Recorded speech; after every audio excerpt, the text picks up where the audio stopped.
اسٹیفیٹس کے موضوع دوستو السلام علیکم ناظرین گرامی، حضرت الیاس علیہ السلام اللہ تعالیٰ کے مشہور اور برگزیدہ انبیاء علیہ السلام میں سے ایک ہیں۔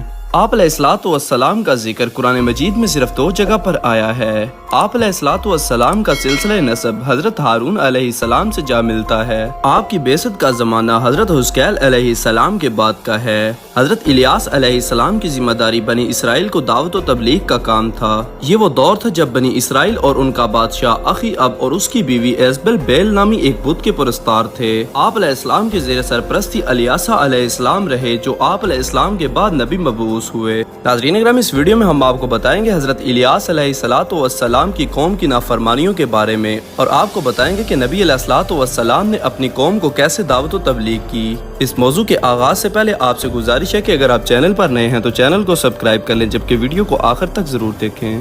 ناظرین اکرامی، حضرت الیاس علیہ السلام کا قرآن مجید میں 2 جگہ پر ذکر ہوا ہے، ایک سورہ انعام میں اور دوسری دفعہ سورہ صافات میں۔ ابن کثیر میں وہب رحمۃ اللہ علیہ آپ علیہ السلام کا سلسلہ نسب اس طرح بیان کرتے ہیں: الیاس بن نسی بن فخاس بن عبداس بن ہارون علیہ السلام بن عمران۔ حضرت الیاس علیہ السلام حضرت حزقیل علیہ السلام کے بعد بنی اسرائیل میں مبعوث ہوئے۔ حضرت الیاس علیہ السلام اردن کے علاقے جلعاد میں پیدا ہوئے۔ اس وقت اسرائیل کے ملک میں جو بادشاہ حکمران تھا اس کا نام بائبل میں اخی اب اور عربی تواریخ و تفاسیر میں عجب یا اخب مذکور ہے۔ اس کی بیوی ازابل بال نامی ایک بت کی پرستار تھی۔ تفسیر کشف الرحمن میں ہے کہ یہ 20 گز لمبا بت تھا اور اس کے 4 منہ تھے۔ حاکم کی بیوی نے بنی اسرائیل میں بال کے نام پر ایک بڑی قربان گاہ تعمیر کر کے بنی اسرائیل کو بت پرستی کے راستے پر لگا دیا تھا۔ حضرت الیاس علیہ السلام کو اللہ تعالیٰ کی طرف سے جو حکم ہوا کہ وہ اس خطے میں جا کر توحید کی تعلیم دیں اور اسرائیلیوں کو بت پرستی سے روکیں۔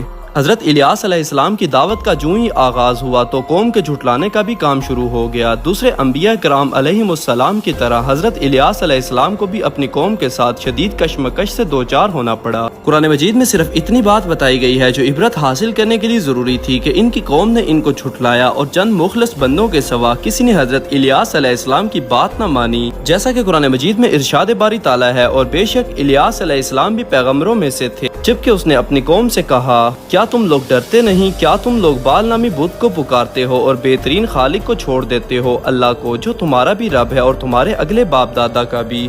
بس انہوں نے اس کو جھٹلایا تو وہ ضرور عذاب میں پکڑے جائیں گے، مگر جو اللہ کے خاص بندے تھے، اور ہم نے اس کے طریقے پر پچھلوں میں بھی ایک گروہ کو چھوڑا۔ سلامتی ہو الیاس علیہ السلام پر، ہم نیکی کرنے والوں کو ایسا ہی بدلہ دیتے ہیں، بے شک وہ ہمارے مومن بندوں میں سے تھے۔ جب حضرت الیاس علیہ السلام نے اسرائیل کے بادشاہ اخی اب اور ان کی رایا کو بال نامی بت کی پرستش سے روک کر توحید کی دعوت دی تو محض ایک تو حق پسند افراد کے سوا کسی نے آپ علیہ السلام کی بات نہ مانی، بلکہ آپ علیہ السلام کو طرح طرح سے پریشان کرنے کی کوشش کی، یہاں تک کہ اخی اب اور اس کی بیوی ایزبیل نے آپ علیہ السلام کو شہید کرنے کے منصوبے بنائے، یہاں تک کہ آپ نے ایک افتادہ غار میں پناہ لی اور عرصہ دراز تک وہیں مقیم رہے۔ اس کے بعد آپ علیہ السلام نے دعا فرمائی کہ اسرائیلی لوگ قحط کا شکار ہو جائیں تاکہ آپ علیہ السلام ان کی قحط کو دور کرنے کے لیے معجزات دکھائیں تو شاید وہ ایمان لے آئیں، چنانچہ انہیں قحط میں مبتلا کر دیا گیا۔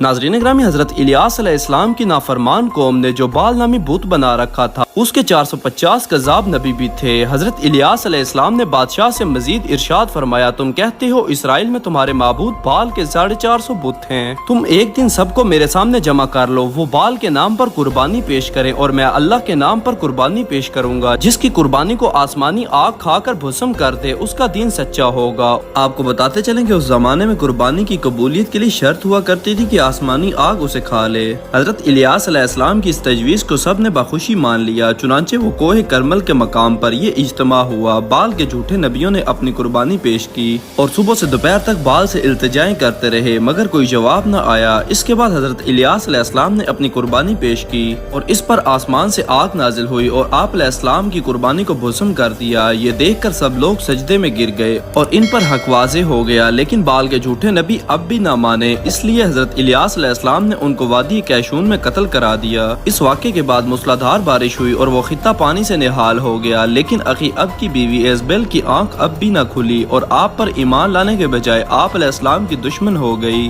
اور آپ کو قتل کرانے کی تیاریاں شروع کر دی۔ یہ سن کر حضرت الیاس علیہ السلام سامریہ شہر سے روپوش ہو گئے اور کچھ عرصے بعد بنی اسرائیل کے دوسرے ملک یہودیہ میں تبلیغ کرنی شروع کر دی، کیونکہ رفتہ رفتہ بال پرستی وہاں بھی پھیل چکی تھی۔ وہاں کے بادشاہ یہودام نے بھی آپ کی بات نہ سنی، یہاں تک کہ وہ حضرت الیاس علیہ السلام کی پیشن گوئی کے مطابق تباہ و برباد ہوا۔ چنانچہ آپ علیہ السلام دوبارہ اسرائیل تشریف لائے اور اخی اب اور اس کے بیٹے اخزیا کو راہ راست پر لانے کی کوشش شروع کی، مگر وہ بدستور اپنی سرکشی پر قائم رہے، یہاں تک کہ ان کو بیرونی حملوں اور مہلک بیماریوں کا شکار بنایا گیا۔ اس کے بعد اللہ تعالیٰ نے اپنے نبی کو واپس بلا لیا۔ دائرۃ المعارف میں ہے کہ شیطان بال بت میں بیٹھ گیا اور اس کے نبی باہر بات کرتے تو شیطان اندر سے جواب دیتا، تمہارا خدا یہ کہتا ہے۔ پھر بادشاہ اور تابعین اس کے موافق عمل کرتے۔ بنی اسرائیل میں جو حضرت یوشع بن نون علیہ السلام کے زمانے سے اس شہر میں رہتے تھے، وہ بھی اس بت کے پجاری ہو گئے، تو حضرت الیاس علیہ السلام ایک پہاڑی میں 7 سال تک قیام پذیر رہے۔ بادشاہ نے بڑی تلاش کی لیکن کسی طرح بھی حضرت الیاس علیہ السلام نہ ملے۔ پھر بادشاہ کا بیٹا سخت بیمار ہو گیا، تمام معالج عاجز رہ گئے، بال بت کی بڑی پرستش کی لیکن کچھ نہ بنا۔ بال کے نبیوں نے کہا، تیرے سے بال بت ناراض ہو گیا ہے کیونکہ تو نے حضرت الیاس علیہ السلام کو قتل نہیں کیا۔ بادشاہ نے 400 آدمی حضرت الیاس علیہ السلام کی تلاش میں بھیجے، ہر جگہ ہر غار میں آواز دیتے اور کہتے، اے الیاس سامنے آ، ہم ایمان لے آئے ہیں اور بادشاہ بھی اسلام لے آیا ہے۔ حضرت الیاس علیہ السلام نے ظاہر ہونا چاہا لیکن خدا تعالیٰ نے روک دیا کیونکہ یہ ان کی منافقانہ چال تھی۔ تب حضرت الیاس علیہ السلام نے دعا کی، یا اللہ اگر یہ لوگ سچے ہیں تو مجھے ان پر ظاہر کر، اگر جھوٹے ہیں تو ان پر آگ برسا دے۔ چنانچہ آسمان کی طرف سے آگ آئی اور سب جل کے راکھ ہو گئے۔ جب بادشاہ کو یہ خبر ملی تو 50 آدمی اور بھیجے اور ان کے ساتھ بھی یہی معاملہ ہوا۔ پھر بادشاہ سخت ملول ہوا لیکن بیٹے کی بیماری کی وجہ سے نہ جا سکا۔ آخر بادشاہ نے ایک مومن آدمی کو بڑا اجراب لشکر دے کر بھیجا۔ اس مومن نے حضرت الیاس علیہ السلام کو آواز دی تو حضرت الیاس علیہ السلام اس کے ساتھ شہر میں آئے، لیکن اس وقت بادشاہ کا بیٹا شدید بیماری کی وجہ سے ہلاک ہو گیا تھا۔ بادشاہ اسی غم میں تھا اور حضرت الیاس علیہ السلام پھر واپس چلے گئے۔ بادشاہ نے لشکر کے کمانڈر سے حضرت الیاس علیہ السلام کے بارے میں دریافت کیا۔ اس نے کہا، میں بھی آپ کے لڑکے کے غم میں مبتلا تھا، مجھے پتہ نہیں کہ کہاں گئے۔ بڑی مصیبتیں گزارنے کے بعد حضرت الیاس علیہ السلام ایک عورت کے گھر رہے، اس کا جوان بیٹا بیمار تھا۔ حضرت الیاس علیہ السلام نے دعا کی تو وہ ٹھیک ہو گیا۔ آپ کو بتاتے چلیں اس لڑکے کا نام الیاسع تھا جو بعد میں نبوت کے حقدار بنے، جو آپ علیہ السلام کے بعد نبی تھے، اور حضرت الیاس علیہ السلام نے اپنے لیے دعا کی۔ پھر وہ نورانی گھوڑے پر سوار ہو کر اڑ گئے۔ مورخین اور مفسرین کے نزدیک یہ مسئلہ بھی زیر بحث آیا ہے کہ حضرت الیاس علیہ السلام زندہ ہیں یا وفات پا چکے ہیں۔ تفسیر مزری میں جو علامہ بغوی رحمۃ اللہ علیہ کے حوالے سے جو طویل روایت بیان کی گئی ہے، اس میں یہ مذکور ہے کہ حضرت الیاس علیہ السلام کو آتش گھوڑے پر سوار کر کے آسمان کی طرف اٹھا لیا گیا تھا، اور حضرت عیسیٰ علیہ السلام کی طرح یہ بھی زندہ ہیں۔ ابن کثیر میں ہے کہ جب کفار اپنے وعدے سے پھر گئے اور اپنے کفر پر اڑ گئے تو آپ علیہ السلام نے یہ حالت دیکھ کر اللہ سے دعا کی کہ انہیں اپنی طرف لے لے۔ ان کے ہاتھوں تلے حضرت الیاس بن احتوب علیہ السلام پلے تھے۔ حضرت الیاس علیہ السلام کی اس کی دعا کے بعد انہیں حکم ملا کہ وہ ایک جگہ جائیں، وہاں انہیں جو بھی سواری ملے اس پر سوار ہو جائیں۔ جب آپ علیہ السلام وہاں پہنچے تو آپ کو ایک نوری گھوڑا دکھائی دیا جس پر آپ علیہ السلام سوار ہو گئے۔ اللہ تعالیٰ نے انہیں بھی نورانی کر دیا اور اپنے پروں سے فرشتے کے ساتھ اڑنے لگے۔ حضرت کعب الاحبار سے منقول ہے کہ 4 انبیاء اب تک زندہ ہیں، حضرت خضر علیہ السلام، حضرت الیاس علیہ السلام اور حضرت عیسیٰ علیہ السلام اور حضرت ادریس علیہ السلام آسمان میں۔ یہاں تک کہ بعض حضرات نے کہا ہے کہ حضرت خضر اور حضرت الیاس علیہ السلام ہر سال رمضان کے مہینے میں بیت المقدس میں جمع ہوتے ہیں اور روزے بھی رکھتے ہیں۔ یہ روایت تفسیر قطبی میں ہے۔ تفسیر مزری میں ہے کہ شیخ احمد سرہندی مجدد الفسانی رحمۃ اللہ علیہ نے اپنے مکاشفے میں حضرت خضر علیہ السلام سے ملاقات کی اور ان سے ان کی زندگی کے بارے میں سوال کیا تو انہوں نے فرمایا کہ میں اور الیاس زندہ نہیں ہیں، لیکن اللہ نے ہمیں یہ قوت دی ہے کہ ہم زندہ آدمیوں کی شکل میں متشکل ہو کر لوگوں کی امداد مختلف صورتوں میں کرتے ہیں۔ یہ روایت تفسیر معارف القرآن میں ہے۔ ناظرین اکرامی، یہ تھی ہماری آج کی ویڈیو۔ اگر آپ کو ویڈیو اچھی لگی اس کو لائک اور شیئر، جبکہ چینل کو سبسکرائب کر دیجیے گا۔